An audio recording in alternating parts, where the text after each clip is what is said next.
Welcome to CSI TV. My name's Alan Burr and I'm Deputy Chairman of the Operations Committee. About 3 weeks ago we had a very well attended session on the AIFMD, the Alternative Investment Fund Manager Directive. We've invited back our two speakers from that day to be with us again today to appear for you on television. I'd like to introduce to my immediate left Nick Jenkins, who is the Assistant Director of Trustee and Depository Services at NatWest. And to his left, Bill Scrimger, who is the Global Head of Regulatory and Industry Affairs at HSBC. And they'll be the experts presenting their views this afternoon. Could I just start off with Bill? Remind us, Bill, AIFMD affects a lot of people. What's the background to the AIFMD and who's going to be affected by it? And could you also add one or two remarks about the timings? Yes, well, the Alternative Investment Fund Managers Directive is a result of the 2008 credit crunch and some of the implications from that. It's an attempt by the regulators, by the politicians, to regulate anything that is supposedly not regulated in the fund market, and therefore it affects those who are not in the UCITS or the regulated retail funds. Unfortunately, they were unable to define exactly what is the hedge funds which we're trying to aim at, and they have therefore brought out a regulation which impacts anything that is not a UCITS. And that can take into account some of the investment trusts here in the UK, can also affect some of the Spezialfonds in Germany and other funds that would not ordinarily need some of the requirements of the Alternative Investment Fund Management Directive. So it has quite wide-reaching implications. Yeah. Let's just turn a moment to timing, because the directive is due to be implemented across the 27 member states in July next month on the 22nd. This is after about 4 years of debate about what exactly is going to go into the Alternative Investment Fund Management Directive. Now, it's envisaged, and indeed the directive does say that there is a 1-year transition period. So managers, particularly those who are in the European Union, will probably have a 1-year transition period to be able to seek authorization and then become authorized under the AIFMD, as it's called. Right. We're fully expecting managers to avail themselves of that 1-year period, although the regulators do stipulate that they expect that to be on a best efforts basis. They're not anticipating everybody rushing for the door on the 22nd of July 2014.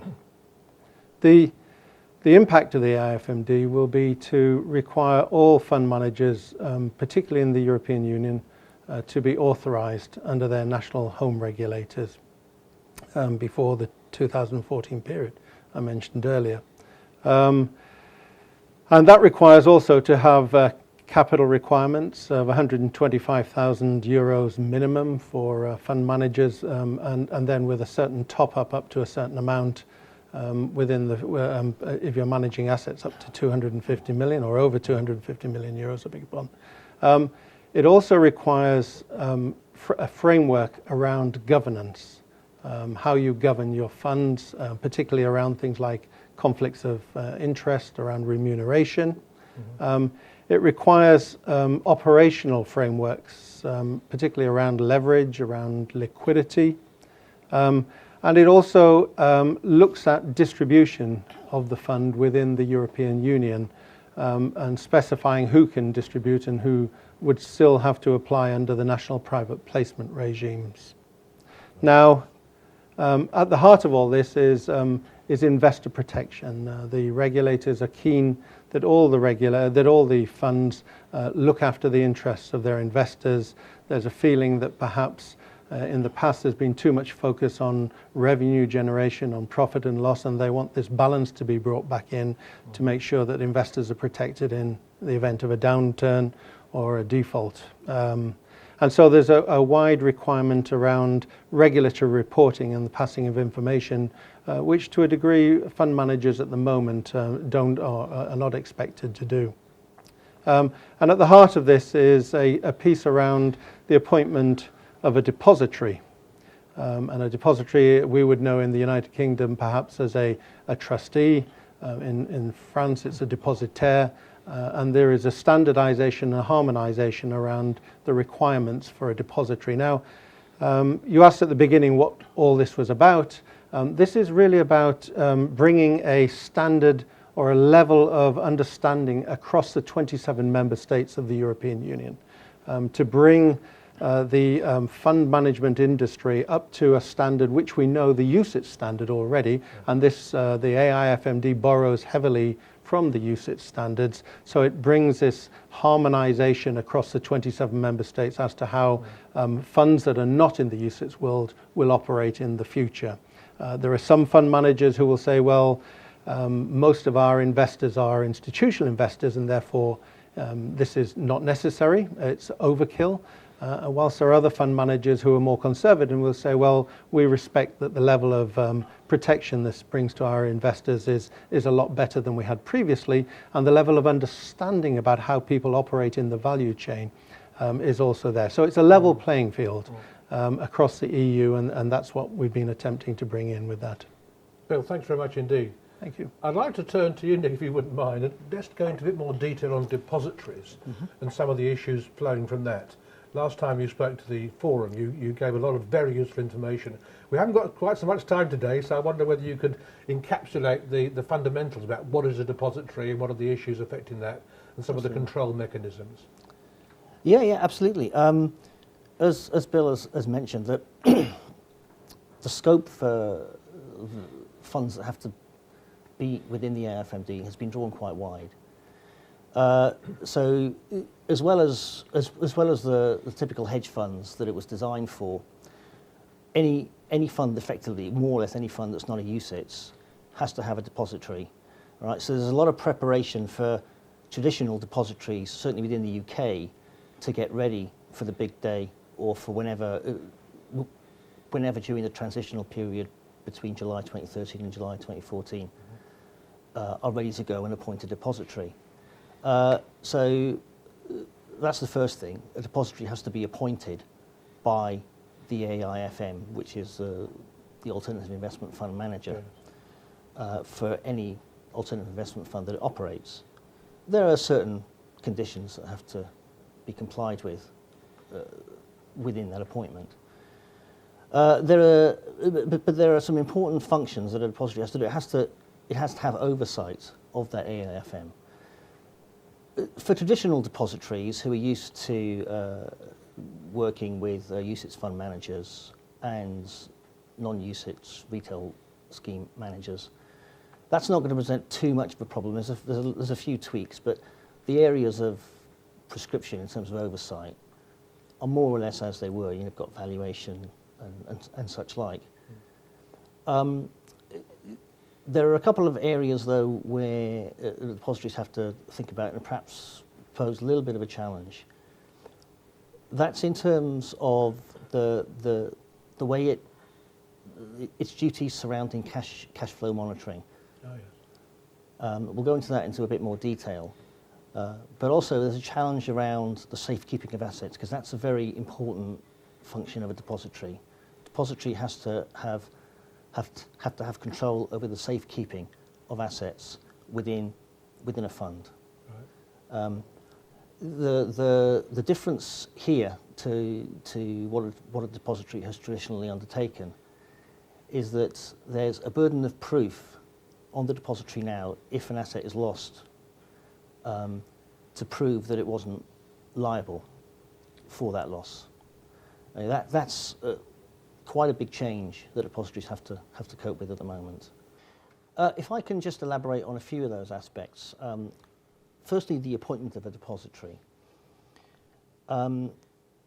Essentially, that has to be by written contract.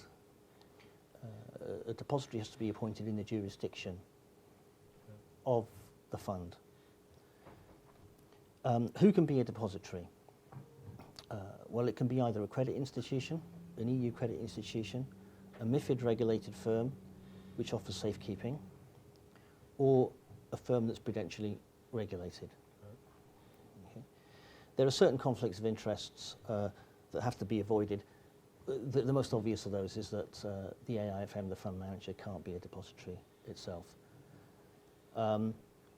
Effectively, a prime broker can act as depository. However, they have to make sure that the function of being a depository is functionally and hierarchically separate from its main operation. Actually, that term, functionally and hierarchically separate, appears quite regularly in the directive when they talk about conflicts of interest. Yes.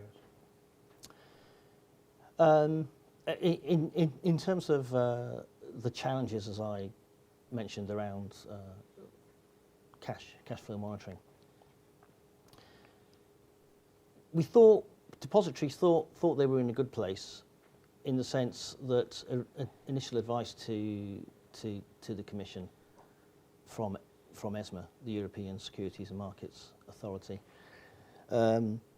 seemed to basically acknowledge what depositories' functions currently were, which was one of oversight. But the rules have come out now from the Commission, and it gives depositories a far greater frontline role in monitoring cash, in being aware of all cash flows on a daily basis or on an activity basis through the fund, of actually being able to identify significant cash flow movements which are inconsistent with the operation of the fund. Depositories have never had any responsibility like that before. No, I can just come back to you on that, because that's one thing that's been occurring to me, that there's a lot of responsibility sitting on the shoulders of these depositories under these new regulations, that is, as you just said, is not customary at the moment in other funds. How are depositories responding to that? That's right. I mean, the depositories have always had an oversight responsibility in all aspects of the fund, so they had to monitor cash reconciliations, to monitor what the manager has to do, but it has been the manager's responsibility to reconcile all the cash. Seems to be now the depository's responsibility. The way depositories are looking at it is we're trying to say that our records effectively can be derived from they are derived from the fund manager, so that effectively we shouldn't have to replicate those records.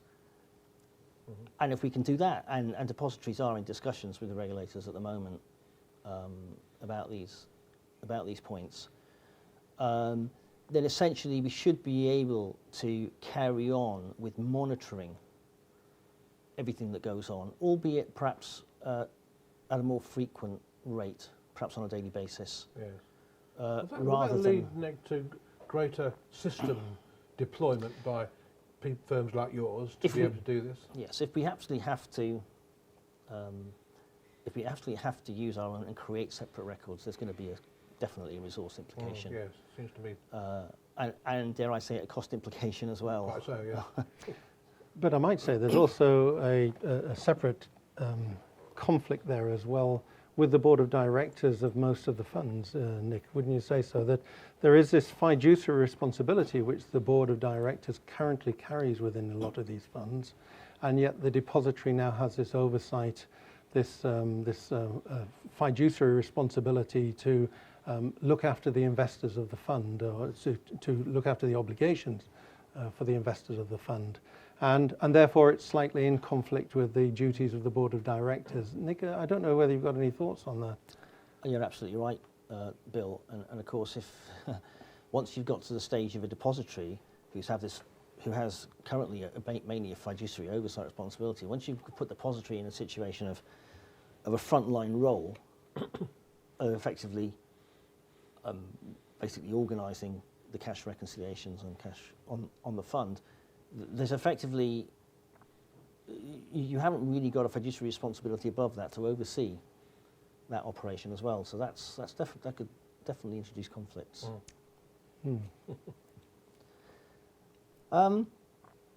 There's also, quickly dwelling on the cash point as well, there's also a duty, this extends to any settlement investor transaction within the fund as well. And that again is a difficulty, especially for UK depositories who don't have access to the accounts where these settlements are made. Yeah. So again, that's another point of discussion as to how we can interpret the regulations. Let's move on, Nick, to another area that I wanted to ask you to comment on further, about the issue of safekeeping. I'm very interested to hear what you've got to say about that, because I'm hearing from people I talk to that this is an issue that people aren't completely happy with at the moment. I could be wrong. Put me right on that one. Well, quite simply, Alan, the safekeeping is, I mean, it's a traditional custody of the assets. Traditionally, a depository has always basically had the assets in its name, so it's had a duty of safekeeping. Generally, it delegates to third parties, whether that's another party within its own firm, or to other firms that complete third parties outside its own firm. And ultimately, there's always been a responsibility on depositories there. What we've got in the new regulations in the AIFMD is basically a requirement for depositories to return any assets that are lost, definitively lost, in custody, and it's a burden of proof on the depository to prove it wasn't liable for that loss. So therefore, the actual liability standard for depositories has gone up several notches. Okay. The directive makes clear that a depository can mitigate that liability to a certain extent, and there's a lot of prescription around its responsibilities to monitor its delegates in the custody chain, right through the custody chain, and to undertake appropriate diligence, fairly detailed diligence, as a first point to prove it wasn't liable for the loss of assets. This is all part of the aim, as Bill was mentioning, about investor protection. But of course, any increased liability comes with it naturally increased cost. Yes. Whether that's a realised cost or whether that's an insurable cost is open to question. So that's another challenge that depositories have to contend with. Yeah. I can see that the alternative investment fund manager got a whole new ball game to wrestle with here, and I like your phrase about ratcheting up a few more notches, as you put it, in terms of the responsibility here. Thank you very much for. Well, I think it is a few more. I mean, Bill will no doubt be able to say a bit more about prime brokers who can effectively become part of the custody chain, will become part of the custody chain. It doesn't absolve depositories from responsibility there either, in terms of the liability. Although it has to be said that I think there's very, very rarely ever been a case of an asset being definitively lost. The potential is there. Yes, quite. Thank you very much indeed, Nick. Let me turn to you, if I may, Bill, and pick up on that very point that Nick just mentioned, which I wanted to ask you about, prime brokerage. Yes. When you spoke before at the forum 3 weeks ago, you put up some models, but could you just, in a few minutes, just explain the issue surrounding prime brokerage and some of the topics that you illustrated to the audience on that day? Yes, well, AIFMD puts a responsibility on the depository, which is a new service for hedge fund managers per se. It puts a responsibility on the depository to look after the assets for the interests of the investors of the fund. And it gives the depository a direct responsibility to the investor of the fund, which is something we haven't seen previously.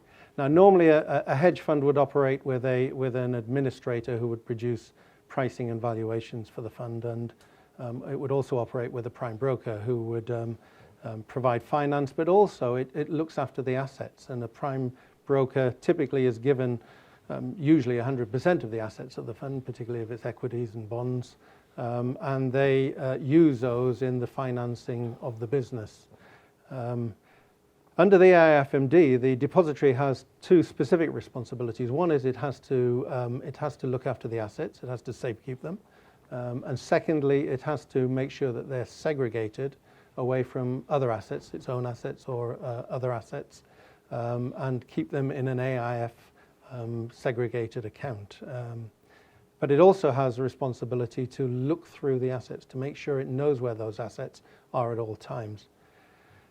As part of that responsibility, it will now have to more than likely appoint the prime broker as a sub-custodian, a custodian, to delegate the assets, the safekeeping of those assets, to the prime broker. And it's this at the moment which the industry is trying to get its head around, because we haven't yet come up with an ideal model. The prime brokers would like, obviously, to maintain the status quo, to keep the operating efficiency, to provide the yields that they typically do for the hedge fund managers, and certainly many hedge fund managers want that model too. The custodians, the depositories of this world are a little bit concerned that having to appoint them as a delegate, if any of the assets are lost, then clearly they have a liability. And we've seen that in the past 4 or 5 years, we've seen defaults at Lehman's, Bear Stearns, and these things do happen. So there's some concern amongst the custodian industry about the future and the liability if anything like that happens again. Yes. So the ideal model from the depository point of view would be for any assets that are not being used to be returned to an independent depository or to the depository. That would be the ideal model. That's not the most optimum from the hedge fund point of view. They would prefer the assets still to be held with the prime broker, and some form of indemnity just in case anything does go wrong, that the assets would be returned to the depository. And there are 2 or 3 hybrid models around that, which we're discussing, debating at the moment, and hopefully we'll come to some sort of conclusion.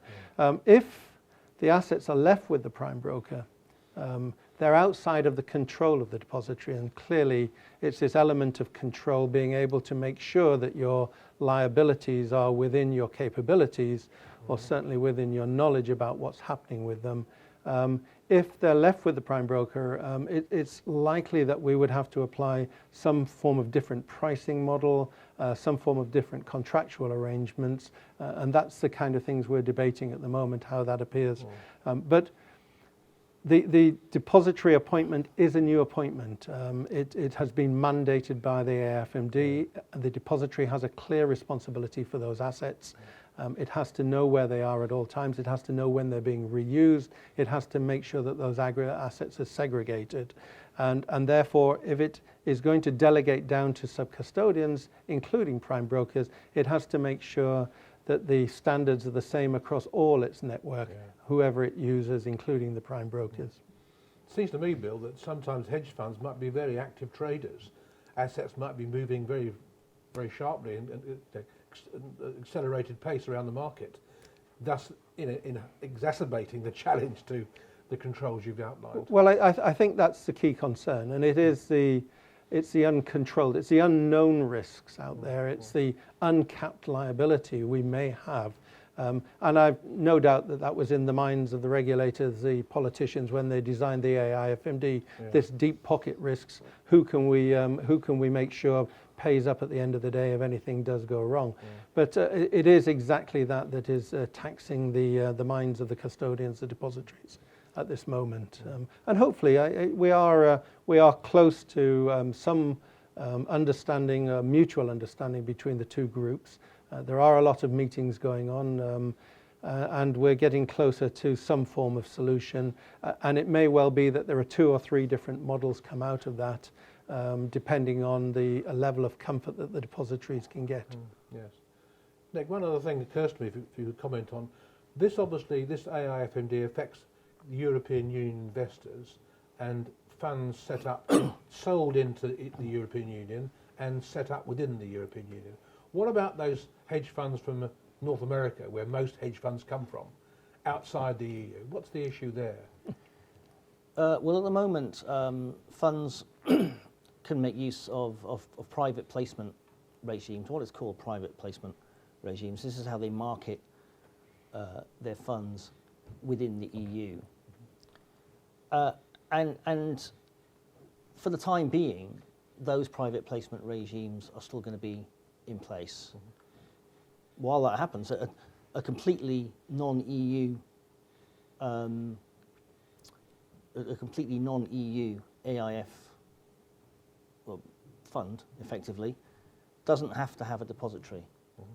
It has to ensure that there is a cooperation arrangement between the regulators, and I believe there are certain of those in place already. There's a strong suggestion that the private placement regimes, though, will end perhaps by 2018. Okay, at which point then they will have to comply with the regulations. Okay. That's basically, Bill, would you agree that's how the plan is for private placement? Or? Well, I think the key thing is that AIFMD in some ways touches upon most funds, even if they're outside of the EU. It's anything that is being sold into the EU will be touched by the AIFMD over the next few years in different phases, different stages. And I think right at the outset, you have to decide, there are certain key things. Are you an EU manager or are you a non-EU manager? That's the first decision. The next would be, are your funds EU funds or are they non-EU funds? And then the third element would, have you got non-EU funds that are being sold into the European Union? And there are different requirements under the directive that will affect us between 2013, July this year, and 2018, when if the EU decide that the impact of the AIFMD has been successful, that they may phase out the national private placement regimes. Now already we are seeing national private placement regimes beginning to tighten up, and I would expect that to continue. We have seen Germany as one instance who have already mentioned that they may not allow non-EU hedge funds to be sold into the German market under any private placement regimes. So that's already one example. I have cautioned one or two things about the private placement regimes. First of all, once the AIFMD comes into effect, it provides a level of investor protection. And certain institutional investors in the European Union will be looking deliberately for their funds to be AIFMD compliant because they get that extra level of comfort around it. The second element is I very much doubt whether some of the countries will want non-EU hedge funds, particularly Cayman BVI type funds, to be sold into the European Union, and they will tighten up their private placement regimes just in case anything does go wrong with them, and they don't want that to happen on their watch before they become fully AIFMD compliant. But the national private placement regimes have already largely been affected by the fact that the AIFMD already requires hedge fund managers who are selling their funds into the European Union to be transparent and have regulatory reporting, which they'll have to report to the regulator in the host country that they're selling into through the national private placement regimes. Thank you. One or two very important messages there for the audience. Nick, thank you very much indeed for taking part today in this recording. Pleasure. Thank you, Bill, very much indeed for joining us. Thank you. And ladies and gentlemen watching this, thank you very much for your attention. Do hope that's helped you with your understanding of a very significant European Union directive, the AIFMD. Thank you very much.